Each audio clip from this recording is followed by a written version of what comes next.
একটি মন্তব্য করতে চাই, যে বিষয়ে আমি সহ সকল মুসলিমের পরিষ্কার ধারণা থাকা জরুরি এবং আমাদের নিজেদেরকে বারবার এই কথাগুলো মনে করিয়ে দেওয়া উচিত। আমরা মুসলিম হওয়ার জন্য দুঃখিত নই। আল্লাহ তার বইতে যা কিছু অবতীর্ণ করেছেন আমরা তার কোনো কিছুর জন্যই ক্ষমা চাইব না, অথবা রাসূল সাল্লাল্লাহু আলাইহি সাল্লামের সুন্নায় যা নির্দেশনা রয়েছে তার জন্য ক্ষমা চাইব না। আমরা কারো কাছে ব্যাখ্যা করার জন্য দায়বদ্ধ নই। আমাদেরকে বিব্রত বা লজ্জিত হতে হবে না। তোমাদের ধর্মগ্রন্থে অমুক অমুক কথা বলা হয়েছে, কিভাবে তুমি এটা বিশ্বাস করতে পারো? তোমাদের নবী অমুক অমুক কথা বলেছেন, কিভাবে তুমি এটা বিশ্বাস করতে পারো? তুমি কিভাবে এর সাথে একমত হতে পারো? কিছু মানুষ আমাদেরকে সর্বদা এমন পজিশনে ফেলতে চাইবে। তখন আমাদের মনে হবে এর একটা জবাব দেওয়া দরকার। কোনো সময় আমরা উত্তর জানি না। মাঝে মাঝে আমরা আমাদের রাসূল সাল্লাল্লাহু আলাইহি সাল্লাম সম্পর্কে বিভিন্ন কথা শুনে থাকব, বা কোরআন থেকে বিভিন্ন উদ্ধৃতি তুলে এনে কেউ আপনাকে বলবে, এই কথাগুলো তো খুবই বর্বর শোনায়, এই কথাগুলো হিংস্র শোনায়, এই কথাগুলো অমানবিক বা অন্যায্য শোনায়। কিভাবে তুমি এর সাথে একমত হতে পারো? তোমরা কি আসলে এমন জিনিস বিশ্বাস করো? তোমরা কি মনে করো এগুলো ঠিক আছে? প্রথমবার এমন কথা শুনলে আপনি হতচকিত হয়ে বলবেন, না, আমরা আসলে এর সাথে একমত নই। আপনি কিছুটা পেছনে সরে আসেন। তখন এটা বললে কোনো সমস্যা নেই যে আমি আসলে এই বিষয়টা ভালোভাবে বুঝি না। কিন্তু এভাবে বলা যাবে না যে কোরআন সুন্নায় যদি অমুক কথা আসলেই থেকে থাকে আমি এর সাথে একমত নই, কারণ আমরা দ্বিমত পোষণ করি না। এই বইয়ের সবকিছু, আল্লাহর অবতীর্ণ সবকিছু, আমরা যে শুধু সবকিছু বিশ্বাস করি তাই নয়। যদিও কেউ কেউ অস্বস্তি অনুভব করে, প্রথমত এরকম অস্বস্তি অনুভব করার কোনো সুযোগ নেই। সুম্মা লা ইয়াজিদু ফি আনফুসিহিম হারাজাম মিম্মা কাদাইত, তাদের অন্তরে যেন কিছুমাত্র কুণ্ঠাবোধ না থাকে তোমার যে কোনো সিদ্ধান্তের ব্যাপারে। ইসলামের অনুসারী হিসেবে আমরা এমনই, এটাই আমাদেরকে মুসলিম বানায়। আমাদের যে শুধু অস্বস্তি থাকে না তাই নয়, বরং আমরা আল্লাহর নিকট আনন্দিত তিনি যত কিছু অবতীর্ণ করেছেন তার সব কিছুর জন্য। এই বই আমাদের জন্য অস্বস্তির কারণ নয়, এই বই আমাদের জন্য আনন্দের উৎস। ফাবিযালিকা ফালিয়াফরাহু হুয়া খায়রুম মিম্মা ইয়াজমাউন, কোরআনের জন্য তারা আনন্দিত হোক। কোরআনের প্রতিটি আয়াত এটা আমার ইমানের অংশ, আপনার ইমানের অংশ। কোরআনের প্রতিটি আয়াতের জন্য আমরা দারুণভাবে প্রফুল্ল হওয়া উচিত, যার পরনে আনন্দিত। এই বইয়ে বিশ্বাস স্থাপন করার কারণে আমি গর্বিত। এর প্রতিটি আয়াতের উপর আমার আত্মবিশ্বাস রয়েছে। এটা একটা সমস্যা যখন আমি আর আপনি চিন্তা করতে শুরু করি আল্লাহ কোরআনে কিছু কথা বলেছেন, জানি আমাদের সতর্ক থাকা উচিত। আমি কিভাবে এটা অন্যদের কাছে ব্যাখ্যা করব? ভাই, কোনো অমুসলিম যদি প্রশ্ন করে আমি সমস্যায় পড়ে যাব। আমরা গর্তে লুকিয়ে যাই। বিষয়টা আমার আপনার জন্য খুবই লজ্জার যে আমরা জানি না আল্লাহর বইতে কি বলা আছে। আর যখন আমরা জানি না আল্লাহর বইতে কি বলা আছে তখন আমরা তার ব্যাখ্যা করার চেষ্টা করি না। সর্বপ্রথম এই বিষয়টি আমি আপনাদের দৃষ্টিগোচর করতে চেয়েছিলাম আজকের আলোচ্য বিষয় ঝাঁপিয়ে পড়ার পূর্বে। দ্বিতীয় যে বিষয়টির প্রতি আমি আপনাদের মনোযোগ আকর্ষণ করতে চাই, এই বইটি শুধু হেদায়েতের বই নয়, এটি স্বাভাবিক মানব প্রকৃতির বই বটে, ফিতরাতের বই। আল্লাহ এই বইটি মানবজাতির উপকারার্থে নাজিল করেছেন। মূলত এমনকি জিনেরাও এই কিতাব থেকে উপকৃত হতে পারে। আর তিনি যেহেতু এই বই অবতীর্ণ করেছেন, তিনি একেবারে ভালো করেই জানেন কার কাছে এই বই পাঠানো হচ্ছে, যাদেরকে তিনি নিজেই সৃষ্টি করেছেন। আলা ইয়ালামু মান খালাক, যিনি সৃষ্টি করেছেন তিনি কি জানেন না? আল্লাহ আমাকে আপনাকে কোনো নির্দেশনা দিবেন না আমরা আসলে কে তা জানার পূর্বে। আর আমরা নিজেদের সম্পর্কে যতটুকু জানি তিনি তার চেয়েও বেশি জানেন। জানেন, কেউ কোনো উপদেশ দিলে আপনি হয়তো বলে ওঠেন, উনি যদি আমার অবস্থা ভালোভাবে জানতেন তাহলে হয়তো ভিন্ন রকম উপদেশ দিতেন। কখনো কখনো আপনার খুব ব্যস্ত সময়ে আপনার বস হয়তো কিছু করতে বলে, তখন মনে মনে ভাবেন এই মুহূর্তে আমার হাতে অন্য অনেক কাজ আছে, উনি সেগুলো সম্পর্কে জানেন না। যদি উনি আমার অবস্থা পুরোপুরি জেনে ইনস্ট্রাকশন দিতেন তাহলে হয়তো তার ইচ্ছের পরিবর্তন ঘটতো, তার সাথে আমার আপোষ করার একটা সুযোগ তৈরি হতো। কেউ জানে না আপনি কিসের মধ্য দিয়ে যাচ্ছেন, জীবন কিভাবে কাটছে, পরিস্থিতি কেমন যাচ্ছে, কেমন সামর্থ্য আছে আপনার। আল্লাহর চেয়ে ভালো কেউ জানে না, আর সে আল্লাহ আপনাকে আমাকে কোরআনের এই নির্দেশনাগুলো দান করছেন। সুতরাং তিনি যথাযথভাবেই জানেন তিনি কার সাথে কথা বলছেন এবং কি বলতে হবে। এই নির্দেশনাগুলো সমগ্র মানব জাতির জন্য যথাযথ এবং নিখুঁত, এটা আমার বিশ্বাসের অংশ। আমার এভাবে চিন্তা করা যে আল্লাহ এমন কিছু বলবেন যাতে আমার নিজের কোনো উপকার নেই, এমন চিন্তা আমার বিশ্বাসের বিপরীত। আল্লাহ কখনোই আমাকে আপনাকে কিছু করতে বলবেন না যদি না তাতে আমাদের জন্য উপকার থাকে। এই বইটি আমাদের জন্য আল্লাহর এক বিশাল অনুগ্রহ, আল্লাহর নিকট থেকে আমাদের জন্য রহমা। এজন্যই তিনি বলছেন আর রহমানু আল্লামাল কুরআন, আল্লাহর সকল নামের মধ্যে এই নামটি কোরআন শেখানোর সাথে যুক্ত করা হয়েছে। তিনি বলতে পারতেন আল আজিজ আল্লামাল কুরআন, কর্তৃত্বশালী কোরআন শিখিয়েছেন, যেন আমরা কোরআনকে নিজেদের উপর কর্তৃত্বশালী একটি বই হিসেবে গ্রহণ করি। কিন্তু না, তিনি এমন একজন শিক্ষক হিসেবে নিজের পরিচয় দিয়েছেন যিনি হলেন আর রহমান, অতিশয় বিস্ময়করভাবে দয়ালু, স্নেহপরায়ণ, কল্যাণকামী। তিনিই কোরআন শিক্ষা দিয়েছেন। অতএব তিনি যখন শেখাচ্ছেন ভালোবাসা থেকে, কল্যাণকামিতা থেকে এবং দয়া থেকে। তাই বাহ্যিক দৃষ্টিকোণ থেকে কোনো বিধানকে বেশ কঠোর মনে হলেও বস্তুত এটাও আমাদের জন্য একটা রহমা। এই ব্যাপারগুলো মনের মাঝে গেঁথে নেওয়ার পর আজকে আপনাদের সাথে আমি যা শেয়ার করতে চাই তা হলো আহকাম তথা আল্লাহর বিধানগুলো, আল্লাহর শাসন পদ্ধতিগুলো, আল্লাহর আদেশ নিষেধগুলো। যখন আমরা এগুলো সম্পর্কে ভালোভাবে না জানি তখন এগুলোকে কঠোর মনে হতে পারে। যখন এই বিধিবিধানগুলো ভালোভাবে জানবেন আর এই নিয়ে তো শেখার চেষ্টা করবেন না যে আপনি এগুলো আরেকজনকে ভালোভাবে বোঝাতে চান। আপনি এগুলো শিখবেন নিজের জন্য, ওইটা ভুল নিয়ত কোনো কিছু শেখার জন্য। তা এই জন্য নয় যে আপনার অমুসলিম কলিগকে ব্যাপারটা ভালো করে বোঝাতে পারেন। প্রথমত তাদের নিকট আমাদের ধর্মের সবকিছুর যৌক্তিক ব্যাখ্যা দাঁড় করাতে আমরা বাধ্য নই। আমরা ব্যাপারগুলো নিজেরা নিজেদের জন্য ভালোভাবে বুঝতে চাই, কারণ আল্লাহর কিতাবকে আরো ভালোভাবে বুঝতে আমি নিজেই নিজের কাছে বাধ্য। যখন এই কাজটি আগে সম্পন্ন করব তখন স্বাভাবিকভাবেই আমাদের অন্তরে এমন একটা বাসনা তৈরি হবে যে আমরা এর কল্যাণ অন্যদের সাথে শেয়ার করতে চাইব। যদি শুধু এই একটি কারণে ইসলাম শিখতে চান, মানুষের কাছে প্রচার প্রসার, এতে সমস্যা আছে। এটা ইসলাম শেখার কারণ হতে পারে না, যেন অমুসলিম বন্ধুদের কাছে আপনার লজ্জায় পড়তে না হয়, এটা কারণ হতে পারে না। এখন আলোচ্য বিষয় আবার ফিরে আসছি। আল্লাহ আজ্জা জাল্লার নাজিলকৃত আহকামগুলো, শাসন পদ্ধতিগুলো, আইনগুলো ও নির্দেশনাগুলো সরাসরি মানব প্রকৃতির কাছে আবেদন জানায়। কারণ আল্লাহ জানেন তিনি কাকে সৃষ্টি করেছেন এবং কার প্রতি নির্দেশনাগুলো জারি করছেন। তাই আমরা যখন আল্লাহর বিধানগুলো বুঝতে পারি, আল কোরআনের অভিমতে সেগুলো তখন আমাদের প্রকৃতির সাথে মিলে যায়। আপনার ভেতরে কিছু একটা আছে, একটা চেতনা আপনার ভিতরে আল্লাহ সৃষ্টি করেছেন। আপনার ভিতরে যে ফিতরাত আল্লাহ রেখে দিয়েছেন, যখন আল্লাহর বিধানগুলো বুঝতে পারেন অস্বস্তি লাগার কথা ভুলে যান। আপনি তখন বলে উঠবেন, এটা তো পুরোপুরি যৌক্তিক, ব্যাপারটি কি অসাধারণ প্রজ্ঞাময়, কি অসাধারণ সুন্দর। কিন্তু আমরা যদি এইরকম উপসংহারে পৌঁছাতে সক্ষম না হই, সম্ভবত এখন আমরা যথেষ্ট চিন্তাভাবনা করিনি আল্লাহর আহকামগুলো নিয়ে, বিধিবিধানগুলো নিয়ে, শাসন পদ্ধতিগুলো নিয়ে। অন্যদিকে সম্ভবত আমাদের অন্তরে ময়লা জমা হয়ে গেছে। আল্লাহ আজ্জা জাল্লাহ আমাদেরকে উভয়টি দান করুন, আল্লাহর বইয়ের ভালো বুঝ এবং পরিশুদ্ধ অন্তর। তো আল কোরআনের রাজনৈতিকভাবে সবচেয়ে অশুদ্ধ আলোচনার একটি হলো নারী পুরুষের ব্যভিচারের শাস্তি। সে শাস্তিটা হলো তাদেরকে বেত্রাঘাত করো, ফাজরিদু কুল্লা ওয়াহিদিম মিনহুমা মিআতা জালদাহ, তাদেরকে কষাঘাত করো বা চাবুক দিয়ে পেটাও 100 বার।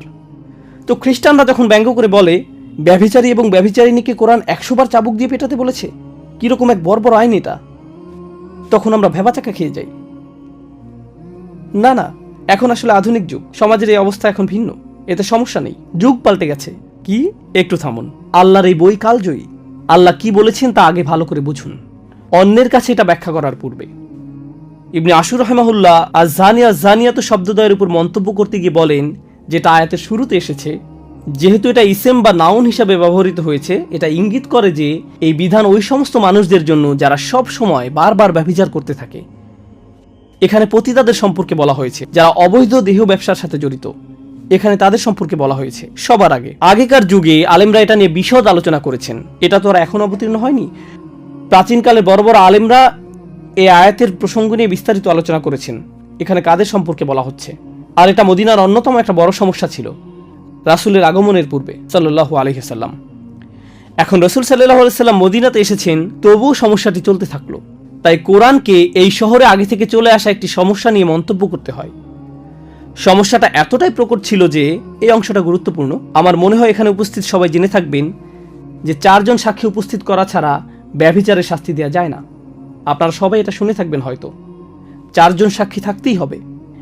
এখন মাথায় সামান্যতম বুদ্ধি আছে এমন যে কোনো মানুষ এটা বুঝবে যে 4 জন ব্যক্তি সামনে রেখে কেউ কখনো এমন কাজ করে না।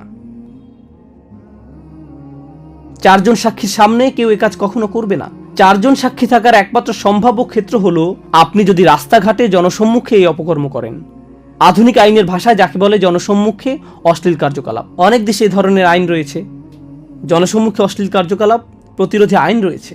প্রকৃতপক্ষে এ ধরনের কিছু যদি এখনকার রাস্তায় ঘটে, টেক্সাসের আইন রয়েছে এদেরকে গ্রেফতার করার এবং শাস্তি দেওয়ার। এখানে অপকর্ম যদি বিমানে ঘটে, তখন আইন রয়েছে কয়েক বছর জেলে কাটাতে হবে। অতএব এটা ইসলাম কর্তৃক নতুন কিছু প্রবর্তন নয়। এমন নয় যে ইসলাম এটা নতুনভাবে এনেছে, আগে কেউ কখনো এমন আইনের কথা শোনেনি। বস্তুত এই পৃথিবীর সকল সভ্য জাতির জনসম্মুখে অশ্লীল কার্যকলাপ প্রতিরোধী আইন রয়েছে, তাদের আছে। আর তাই কোরআনেরও আছে, কারণ কোরআন একটি নতুন সভ্যতার উন্মেষ ঘটাতে যাচ্ছে।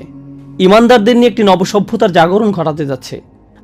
আর জনসম্মুখে অশ্লীল কার্যকলাপ ছোট কোনো অপরাধ নয়, কারণ এমন অপকর্ম যদি সবার সামনে রাস্তাঘাটে ঘটতে থাকে, যেখানে 4 জন ব্যক্তি পাশ দিয়ে হেঁটে যাওয়ার সময় অনায়াসে দেখতে পায়, তখন বাচ্চারা পাশ দিয়ে হেঁটে যেতে পারে, নির্দোষ শিশু কিশোররা হেঁটে যেতে পারে, যারা জীবনে কখনো এমন চিত্রের মুখোমুখি হয়নি। আর এটা মানসিকভাবে তাদের চরম ক্ষতি সাধন করতে পারে। এমন একটি ভিত্তি নষ্ট করে দিবে পারিবারিক জীবন ব্যবস্থার, যেটা একেবারে মূলে অবস্থান। এটা মানুষের মাথা নষ্ট করে দিবে। এমন কিছু যা গোপন থাকার কথা, আপনি যদি তাকে সর্বসাধারণের সামনে উন্মুক্ত করে দেন, তখন এটা মানুষকে নষ্ট করে ফেলে, তাদের চিন্তাভাবনা দূষিত করে দেয়। চলুন কিছুটা পেছনে সরে এসে একটা বিষয় বোঝার চেষ্টা করি। আমরা এমন এক কঠিন সময় বাস করছি, জেনার জন্য 4 জন সাক্ষীর কথা ভুলে যান। আপনি এখন 4 মিলিয়ন সাক্ষীও জোগাড় করতে পারবেন, কারণ পর্নোগ্রাফি ইন্ডাস্ট্রি, নোংরামের ইন্ডাস্ট্রি ব্যভিচার বিক্রি করে, বিলিয়ন বিলিয়ন ডলারের ব্যবসা করে। ইন্টারনেট মার্কেটিয়াররা বাঁশের লাঠি থেকে শুরু করে তোয়ালে পর্যন্ত যে কোনো কিছু বিক্রি করতে পারে। জানেন সবচেয়ে সফল ইন্টারনেট প্রোডাক্ট কি? পর্নোগ্রাফি ইন্ডাস্ট্রির প্রোডাক্ট। ইন্টারনেট মার্কেটিংয়ে তারাই লিডার। যদি ইন্টারনেট মার্কেটিংয়ের কোনো সেমিনারে যোগ দেন, দেখবেন ইন্ডাস্ট্রিতে সবচেয়ে সফল ব্যক্তি, নিজের বিনিয়োগ থেকে যে সবচেয়ে বেশি উপার্জন করে, সে হলো ওই ব্যক্তি যে অনলাইনে জেনা ব্যভিচার বিক্রি করে। ওরাই একেবারে সবার আগে থাকে। তো ব্যাপারটা এখন সম্পূর্ণরূপে মানুষের চোখের সামনে। আর ব্যাপারটা যখন এতটাই জনসম্মুখে বর্তমান, কল্পনা করতে পারেন কি পরিমাণ ক্ষতি সাধন করে মানুষের মন মানসিকতায় যারা এগুলো দেখে। কি পরিমাণ ক্ষতি এটা ইতিমধ্যে করে ফেলেছে। কত লক্ষ কোটি শিশুরা মানসিকভাবে ক্ষতিগ্রস্ত হয়েছে, কত কিশোর কিশোরীর মন মানসিকতা নষ্ট করে দিয়েছে এই অসভ্যতা, কত শত বিবাহ ধ্বংস হয়ে যাচ্ছে এই নোংরা চিত্রগুলো জনসম্মুখে ভেসে বেড়ানোর কারণে। এই অসভ্য চিত্রগুলো চোখের সামনে না এসে পড়াটা এখন কতটা প্রায় অসম্ভব হয়ে দাঁড়িয়েছে, যত চেষ্টাই আপনি করেন না কেন। কারণ অগণিত অর্থ ব্যয় করা হচ্ছে এটা নিশ্চিত করার জন্য যে আপনি যেন এরকম কিছু একটা দেখতে বাধ্য হন। তাই কোরআন এসে বলেছে এটা খুবই সংকটজনক এক সমস্যা, যার রয়েছে খুবই ক্ষতিকর এবং ধ্বংসাত্মক প্রভাব। মানুষের বুদ্ধিতে জট পেকে যাবে, এগুলো তাদের চিন্তা ভাবনাগুলো গুলিয়ে ফেলবে, মাথা নষ্ট করে দিবে। তাদের দ্বারা এমন সব অপরাধ সংঘটিত হবে যা এমনকি বুঝেও আসবে না। মার্কিন যুক্তরাষ্ট্রে কি পরিমাণ জঘন্য অপরাধ সংঘটিত হয় শিশুদের বিরুদ্ধে, কি পরিমাণ যৌন নির্যাতনমূলক অপরাধ সংঘটিত হয়, প্রতি মিনিট পর পর পুলিশের কাছে কি পরিমাণ রিপোর্ট আসে। এমন ধরনের অপরাধ ঘটতে থাকে যখন আপনি বারবার এসব জঘন্য চিত্রের মুখোমুখি হন। এরপর এটা সমাজের স্বাভাবিক চিত্র হয়ে দাঁড়ায়। তাই কোরআন এগিয়ে এসে বলে, না, কেউ যদি জনসম্মুখে এমন নির্লজ্জ অপরাধ করে বসে, তখন তোমাদেরকে অবশ্যই তাকে শাস্তি দিতে হবে। চলুন এখন শাস্তি নিয়ে কথা বলি। তাদেরকে হত্যা করতে বলা হয়নি, তাদেরকে চাবুক পেটা করতে বলা হয়েছে 100 বার। আর যখন 100 বার চাবুক পেটা করা হয়, আল্লাহ আজ্জা জাল্লা শুধু বলেননি চাবুক পেটা করো, এতেই সমস্যা শেষ। ইসলামী আইনবিদেরা, এই দিনের বড় বড় আলেমেরা, সাহাবারা সুদীর্ঘ আলাপ আলোচনা করতেন কিভাবে এই মানুষগুলোর সমস্যার সমাধান করা যায়। প্রসঙ্গত এই ধরনের মানুষদের শাস্তির কথা আল্লাহ শুধু কোরআনের এই এক জায়গায় বলেননি, সূরাতুন নূরের আগে আরও আয়াত এসেছে। সূরাতুন নূরের বেশ পূর্বে সূরাতুন নিসায় এসেছে, আল্লাযানি ইয়াতিয়ানিহা মিনকুম ফাআযুহুমা, আর তোমাদের মধ্যে থেকে যে 2 জন অপকর্ম করবে। কোন লোক ইসলাম গ্রহণ করলো সে সময়ের মদিনাতে, সে ইসলাম গ্রহণ করলো, বা কোনো মেয়ে ইসলাম গ্রহণ করলো, কিন্তু ইসলাম গ্রহণ করার পূর্বে তারা বয়ফ্রেন্ড গার্লফ্রেন্ড ছিল, তারা বিবাহ বন্ধনে আবদ্ধ ছিল না। বিয়ে ছাড়া যে এমন সম্পর্ক স্থাপন করা যাবে না তা তারা জানতো না, কারণ তারা মুসলিম ছিল না। এখন হঠাৎ করে তারা ইসলাম গ্রহণ করে ফেললো। শাহাদা গ্রহণ করার পর 1 রাতের মধ্যেই তারা বিশাল ধার্মিক হয়ে গেছেন। ব্যাপারটা এমন নয়, তারাও মানুষ ছিলেন, তারা ধীরে ধীরে ধার্মিক হয়ে উঠছেন। যেমন আল্লাহ নিজেই বলছেন, লাতার কাবুন্না তবাকান আন তবাক, তোমরা অল্প অল্প করে নিজেদের উন্নত করে তুলবে। তাই আল্লাহ এমন ধরনের দৃশ্যপটের কথা আলোচনা করেছেন। রাসূলের মাদানী জিন্দেগির একেবারে শুরুর দিকে এমনকি কোনো মুসলিমও হয়তো এ ধরনের কোনো ভুল কাজ করে ফেলতে পারে। কোনো যুবক ছেলে নফসের তাড়না বিয়ে ছাড়াই কিছু একটা করে ফেললো, সে এখনো বিয়ে করেনি, কিন্তু একটি মেয়ের সাথে সে কিছু একটা করে ফেললো। এখন এদেরকে নিয়ে কি করবেন? কোরআনের আয়াত অবতীর্ণ হলো, যা এই আয়াতগুলো দ্বারা মানসুখ হয়ে গেছে অনেক আলেমের অভিমতে। তাদের জন্য কোন ধরনের শাস্তি নির্ধারণ করা হয়েছিল? আল্লাযানি ইয়াতিয়ানিহা মিনকুম, আর তোমাদের মধ্যে থেকে যে 2 জন অপকর্ম করবে, ফাআযুহুমা, তাদেরকে শাস্তি প্রদান করো। কিভাবে শাস্তি দিতে হবে তা আল্লাহ বলেননি, তিনি শুধু বলেছেন তাদেরকে শাস্তি প্রদান করো। তো সাহাবারা এটা নিয়ে দীর্ঘ আলোচনায় লিপ্ত হতেন। ইবনে আব্বাস রাদিয়াল্লাহু তাআলা আনহু এবং কয়েকজন সাহাবা বলতেন, আল্লাহ হয়তো এখানে তাদেরকে বকাঝকা করার কথা বলছেন, তাদেরকে ডেকে এনে ধমক দিয়ে বলো, কিভাবে তোমরা এমন কাজ করতে পারলে।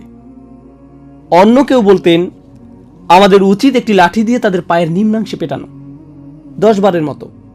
তখন এটাই হবে তাদেরকে কষ্ট দেওয়া। তাদেরকে চাবুক পেটা বা কাটা ছেঁড়ার কথা কেউ কখনো চিন্তাই করেনি। উল্টো করে ঝুলিয়ে রাখা বা পাথর মারার কথাও কেউ চিন্তা করেনি। না না না, তখন এই ধরনের কোনো বিধান আসেনি। তারা যুবক বয়সের তাড়নায় একটি ভুল করে ফেলেছে।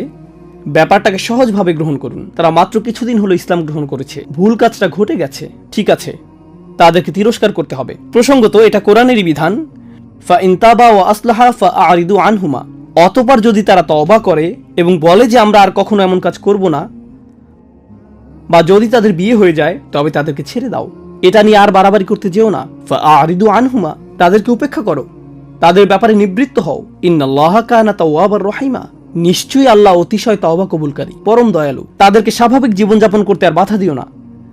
তারা বড় একটি ভুল করেছে, কিন্তু এখন তাদেরকে অন্য সবার মতো স্বাভাবিকভাবে চলতে দাও। তাদেরকে আর অপমানিত করো না।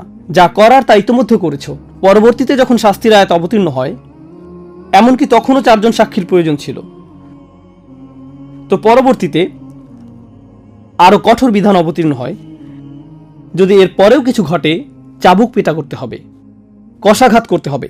কিভাবে তা করা হবে? হয়তো ভাবছেন চামড়ার তৈরি বিশাল এক চাবুক নিয়ে খটাস খটাস আঘাত করা হবে, ফলে মানুষটার পিঠ থেকে চামড়া ছিঁড়ে রক্ত বের হবে। এরকম কষাঘাত চলবে 100 বার। 10 বারের মাথায় হয়তো লোকটা মরেই যাবে। না না না, একটু থামুন। ইসলামী আইনবিদগণ এটা নিয়ে ব্যাপক আলোচনা করেছেন। তারা বলেছেন অতি গরম কোনো দিনে চাবুক মারা যাবে না, বা অতি শীতের দিনেও নয়, কারণ চামড়া তখন বেশি স্পর্শকাতর থাকে। রোদের মধ্যে দাঁড় করিয়েও নয়, কারণ আল্লাহ তাদেরকে এমন শাস্তি দেওয়ার ইচ্ছা করেননি। যে ব্যক্তি চাবুক পেটা করবে তার বগল যেন দৃষ্টিগোচর না হয়, সে যেন এভাবে পূর্ণ শক্তিতে না পেটায়। কারণ আমরা মনে করি শাস্তি যেহেতু দিতে হবে, তাই বিশাল দেহের অধিকারী মানবরূপী কোনো দানবকে নিয়ে আসতে হবে, সে কঠোরভাবে পেটাতে পারবে। না না, মূল উদ্দেশ্য এটা নয়। বস্তুত এ শাস্তি অনেকটাই আনুষ্ঠানিকতা মাত্র। ইসলামের ইতিহাসে এ শাস্তি বাস্তবায়িত হয়েছিল মাত্র, প্রসঙ্গত ইসলাম মহাদেশের পর মহাদেশ জুড়ে ছড়িয়ে পড়েছিল। আপনারা জানেন সেটা। গত 1400-1500 বছর যাবৎ কোটি কোটি মানুষ ইসলামের ছায়াতলে আশ্রয় গ্রহণ করেছিল। গোটা সময়টা জুড়ে সম্ভবত 3-4 বারের এমন ঘটনা ঘটার রেকর্ড পাওয়া যায়। আর শাস্তি কার্যকর করার মতো একটা উপলক্ষ্য তৈরি হয়নি। এটা ইসলামের ইতিহাস, মহাদেশের পর মহাদেশ জুড়ে। কিন্তু যদি কখনো শাস্তি দেওয়ার মতো উপলক্ষ তৈরি হয়, মনে রেখো চাবুক মারার সময় বগল যেন দৃষ্টিগোচর না হয়। শরীরের কোনো জায়গায় আঘাত করলে যদি তা প্রাণঘাতী হয়ে যাবার সম্ভাবনা দেখা দেয়, সেখানে আঘাত করো না। যদি আঘাতের ফলে শরীরের কোনো অংশ ফেটে যায়, দ্বিতীয়বার সেখানে আঘাত করো না। মুখে আঘাত করো না, স্পর্শকাতর কোনো স্থানে আঘাত করো না। এভাবে পুঙ্খানুপুঙ্খ নির্দেশ দেওয়া হয়েছে। কিন্তু এটা আসলে আমার খুতবার মূল বিষয়বস্তু নয়। এই শাস্তি ব্যাখ্যা করার জন্য আজকের খুতবার অবতারণা করা হয়নি। ব্যাপারটা হলো আল্লাহ সিদ্ধান্ত নিয়েছেন জনসম্মুখে অশ্লীল কার্যকলাপ বড় ধরনের অপরাধ, কারণ এটা সমাজ নষ্ট করে ফেলে, তাই এর জন্য শাস্তি দিতে হবে। এখানে মূলনীতি হলো বিভিন্ন ধরনের পাপ রয়েছে, কিন্তু আপনি যদি এমন ধরনের পাপে নিমজ্জিত হন যা সমাজ নষ্ট করে ফেলে, তাহলে এই দুনিয়াতেই আপনাকে এর জন্য শাস্তি পেতে হবে। আপনি এমন অনেক পাপ করি যা শুধু আমাদের নিজেদের ক্ষতি করে।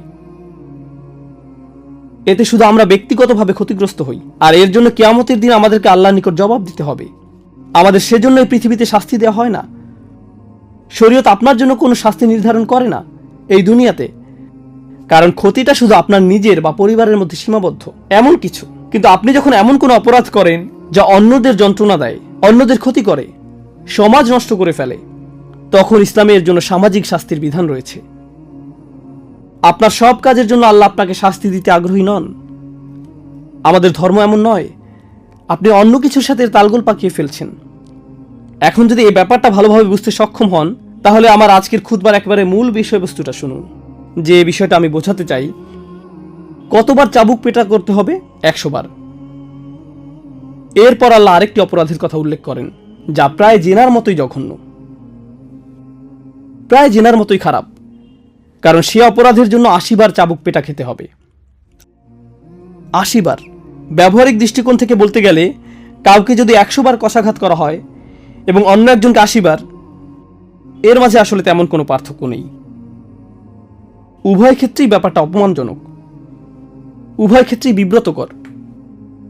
প্রসঙ্গত আমি পূর্বের আয়াতের শেষাংশে উল্লেখ করিনি, যখন চাবুক পেটা করা হচ্ছে আল্লাহ বলেন ওয়ালিয়াশহাদ আযাবাহুমা তাইফাতুম মিনাল মুমিনিন, সবার আগে ওয়ালা তাখুযুকুম বিহিমা রাফাতুন ফি দীনিল্লাহ, আল্লাহর আইন কার্যকর করার ব্যাপারে তাদের প্রতি দয়া মায়া তোমাদেরকে যেন প্রভাবিত না করে।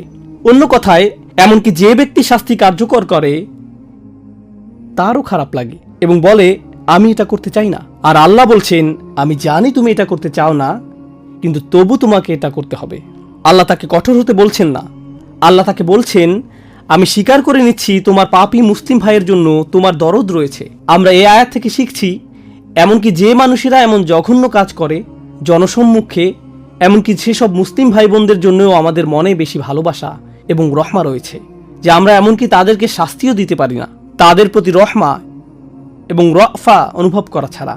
কিছু মানুষ মনে করে আমি যেহেতু শরিয়া প্রতিষ্ঠা করতে যাচ্ছি, চাবুক পেটা করার জন্য আমার আর তর্স হইছে না, যাকে মারবো তাকে মারার মতো মারবো, এর মানেই হলো ইকামতুল হুদুদ। কোন কোরআন অধ্যয়ন করছো তুমি? অন্যদিকে আল্লাহ আজ্জা ওয়া জাল্লা তোমার নিকট বর্ণনা করছেন তোমার মুসলিম ভাই বোনের জন্য তোমার অন্তরে ইতিমধ্যেই অনুকম্পা রয়েছে, তোমাকে এখন সেটা ভুলে কঠিন কাজটা করতে হবে, কারণ তোমার একজন মুসলিম ভাইকে শাস্তি দিতে হবে। এই কথা বলার পর তিনি আরো বলেন একদল মুমিন যেন তাদের শাস্তি প্রত্যক্ষ করে, যে কোনো ধরনের ইমানদার নয়। আর রাসিখুনা ফিল ইলমি ওয়াল ঈমান, নিজেদের বিশ্বাসে যারা অত্যন্ত মজবুত। তিনি এভাবে বলেননি আল্লাযীনা আমানু, তিনি বলেছেন মুমিনিন। সুতরাং পরিপক্ক ইমানদারদের একটি দল যেন তাদের শাস্তি প্রত্যক্ষ করে। তাহলে পরিপক্ক ইমানদারেরা তথা ইবাদতকারীরা, আধ্যাত্মিক দিক থেকে পূর্ণতা প্রাপ্তরা, বয়স্ক মানুষেরা, প্রজ্ঞাবান মানুষেরা এই শাস্তি প্রত্যক্ষ করছে। কেন কেন তাদেরকে দেখতে হবে? এটা দেখার জন্য তো যুবক ছেলে মেয়েদের নিয়ে আসা উচিত। এই যে তোমরা ভুলেও এ কাজ করতে যেও না, করলে কেমন শাস্তি পেতে হবে দেখতে পাচ্ছ তো। কিন্তু আল্লাহ এটা বলেননি, আল্লাহ বলেছেন মুমিনদের নিয়ে এসো। ইবনে কাইয়িম সহ বড় বড় আলেমরা এই ব্যাপারটা নিয়ে মন্তব্য করেছেন, যে কারণে মুমিনদের নিয়ে আসা উচিত, যেন মুমিনরা এই শাস্তিপ্রাপ্ত ব্যক্তির জন্য দোয়া করতে থাকেন। কারণ সে তো এখনো মৃত্যুবরণ করেনি, এখনো সে জীবিত। আল্লাহ যদি তার জন্য জাহান্নাম নির্ধারণ করে ফেলতেন তাহলে তাকে আর নিঃশ্বাস নিতে দিতেন না। যতক্ষণ পর্যন্ত তার নিঃশ্বাস চালু আছে তার জন্য তওবার দরজা খোলা আছে। তার পাপের প্রায়শ্চিত্ত তো সে দুনিয়াতেই করে ফেলছে, এখন মানুষের দোয়া তার কাজে আসতে পারে। ইয়া আল্লাহ তাকে ধৈর্য দান করুন, তাকে তাওবা দান করুন, তার তাওবা কবুল করে নিন, সে যেন সামনের দিনগুলোতে ভালোভাবে পার করতে পারে। আখিরাতে তাকে উত্তম পরিণতি দান করুন। যারা এই শাস্তি প্রত্যক্ষ করবে তারা ঠিক এভাবে দোয়া করবে। বিদ্রুপ করা দর্শনার্থীদের কাজ নয়, তাদের কাজ এটা নয়। কোরআনের শিক্ষা এমনই। তো এটা গেল 100টি বেত্রাঘাতের বিবরণ। কিন্তু কোন অপরাধের জন্য 80টি বেত্রাঘাত? আমার শরীরে কম্পন এসে গিয়েছিল যখন এটা পড়ছিলাম। আল্লাহর কসম আমি কেঁপে উঠেছিলাম। ওয়াল্লাযীনা ইয়ারমুনাল মুহসানাত, যারা, আমি প্রথমে একটু খারাপভাবে অনুবাদ করছি, যারা ভদ্র মেয়েদের বিরুদ্ধে অপবাদ দেয়, যারা ভালো মেয়েদের প্রতি মিথ্যা অপবাদ আরোপ করে। এটা সর্বোত্তম অনুবাদ নয়, কিন্তু আপনারা কিছুটা ধারণা পাবেন যে আয়াতটি কি নিয়ে কথা বলছে। আচ্ছা, আল্লাহ কোন ধরনের ভাষা ব্যবহার করছেন তা বলছি। আল্লাহ বলেছেন যারা কিছু নিক্ষেপ করে, ইয়ারমুনা, যারা কিছু নিক্ষেপ করে এমন নারীদের বিরুদ্ধে যারা পরিবারের নিরাপত্তা বেষ্টনীতে রক্ষিত। মুহসানাত মানে ক্যাম্পের ভেতরের নারীরা, দুর্গের ভেতরের নারীরা। আল্লাহ পরিবারকে এক ধরনের প্রতিরক্ষা হিসেবে বর্ণনা করেছেন। তাই তারা মা হোক, মেয়ে হোক, কিংবা বোন হোক, স্ত্রী হোক, তারা সবাই মুহসানাত, সবাই সুরক্ষিত। এই সমস্ত নারীরা যারা একটি পরিবারের অংশ, কেউ যদি এদের প্রতি কিছু নিক্ষেপ করে, এখন এর মানে কি? কোরআন হলো আবলাগুল কালাম। আমি আমার খুতবার আরবি অংশে যেমন বলেছিলাম, সবচেয়ে নিখুঁত বক্তব্য। আল্লাহ বলতে পারতেন আল্লাযীনা ইয়াত্তাহিমুনাল মুহসানাত বিজ্জিনা, যারা নারীদের বিরুদ্ধে ব্যভিচারের অভিযোগ আরোপ করে। আওদাহ, এটা আরো বেশি স্পষ্ট, কিন্তু তিনি এটা বলেননি। আল্লাহ আজ্জা ওয়া জাল্লা তার বক্তব্যে খুবই সুনির্দিষ্ট। মানুষ তো আর একজন নারীর কাছে গিয়ে বলবে না যে সে ব্যভিচার করেছে। তারা এভাবে কানাঘুষা করবে, ওই যে ওই মেয়েটা, আমার মনে হয় সেদিন আমি তাকে অমুক ছেলের সাথে দেখেছি। আমি জানি না তারা কি নিয়ে কথা বলেছিল। শুধু এতটুকুই, শুধু এতটুকু বললেই আপনি অপরাধী। জানেন মানুষ কি করে সবচেয়ে জঘন্য কিছু বলার আগে? আমি বলছি না যে সে, কিন্তু যখনই আপনি বলেন আমি বলছি না যে, তার মানে আপনি সবচেয়ে জঘন্য কিছু বলতে যাচ্ছেন। যদি কিছু না বলতেন কতই না ভালো হতো, কিন্তু আপনি বলছেন। আর মানুষ যখন এমনটা করে, বাজে মন্তব্য ছুড়ে দেয়, ওই যে ওই দুইটা, আমি জানি না ওদের ভিতরে কি হচ্ছে, ডাল মে কুচ কালা হ্যায়, কুছ চক্কর চল রাহা হ্যায়, কিছু একটা হচ্ছে। আমার মনে হয় আমি কিছু টেক্সট মেসেজ দেখেছি, আমি তাকে ফোনে কথা বলার সময় হাসতে দেখেছি। এই হাসার মানে কি? তারা এত কাছাকাছি দাঁড়িয়ে আছে কেন? অমুকটা কেন হচ্ছে, তমুকটা কেন হচ্ছে? শুধু এই মন্তব্যগুলো, এগুলোই যথেষ্ট ইয়ার মুন আল মুহসানাতের ভেতরে পড়ে যাওয়ার জন্য। কারণ আল্লাহ ভাষাটা খোলা রেখেছেন। আপনি হয়তো একেবারে স্পষ্টভাবে তাদের প্রতি অভিযোগ আরোপ করেননি, আপনি জাস্ট ওই দিকে কিছু কথা ছুড়ে দিয়েছেন, আর বাকিটা শয়তান এবং আপনার কল্পনার কাজ।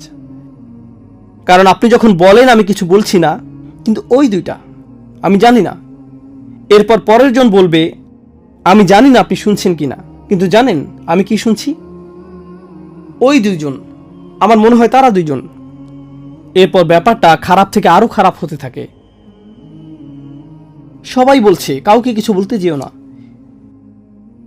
কিন্তু সবাই এটা নিয়ে কথা বলছে, আর সবাই সবাইকে বলছে আর কাউকে বলবেন না। সবাই বলছে কাউকে কিছু বলতে যেও না। এরপর কি ঘটে? একটি সমগ্র পরিবারের মান মর্যাদা ধূলিসাৎ হয়ে যায়, একজন নারীর মর্যাদা ধ্বংস হয়ে যায়, যার বিরুদ্ধে আপনার কাছে কোনো প্রমাণ নেই, কিন্তু আমি তাদেরকে মার্কেটে দেখেছি। রিয়েলি? সুম্মা লাম ইয়াতি আরবাআতি শুহাদা। যদি আপনি কারো বিরুদ্ধে এমন অভিযোগ আরোপ করেন কিন্তু 4 জন সাক্ষী জোগাড় করতে পারেননি,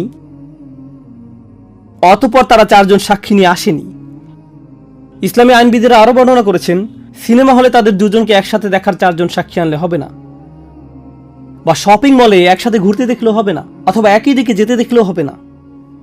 না না না না না, যদি 4 জন সাক্ষী তাদের চূড়ান্ত পাপ করতে না দেখে, তাদের নিজেদের চোখ দিয়ে, যদি এটা তারা না দেখে থাকে, তাহলে এই অভিযোগকারীদেরকেই 80 বার চাবুক পেটা করো।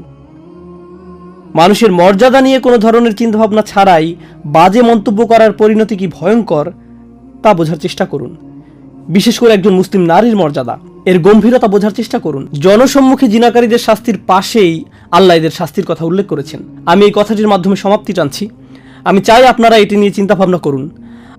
আল্লাহ যখন জনসম্মুখে জিনাকারীদের বা ব্যভিচারীদের কথা বর্ণনা করছেন, এর শেষে কি আল্লাহ তাদের জন্য ক্ষমার দরজা খুলে দিচ্ছেন না? আল্লাহ তাদের সম্পর্কে বলছেন যে তাদের শাস্তি দিতে হবে, কিন্তু মুমিনরা ইতিমধ্যে তাদের জন্য অন্তরে দয়া অনুভব করে। মুমিনদের একটি দল যেন এটা পর্যবেক্ষণ করে এবং তাদের জন্য দোয়া করতে পারে, এটা এখানে ইঙ্গিত।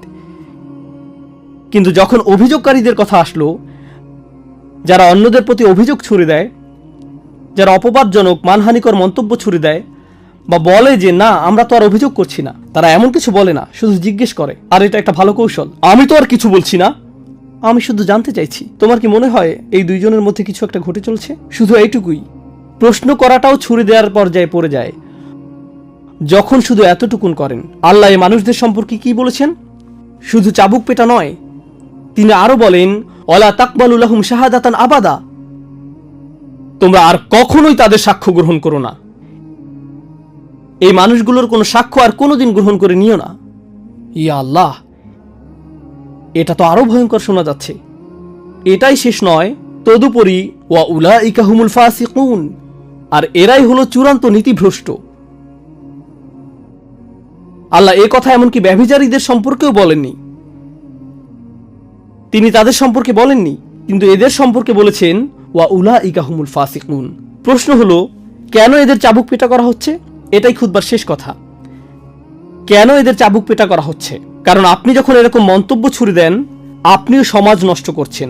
মনে আছে আমি যে বলেছিলাম আল্লাহ এই দুনিয়াতে শুধু এমন অপরাধের শাস্তি প্রদান করেন যা সমাজ নষ্ট করে ফেলে, যা অন্যদের ক্ষতি সাধন করে।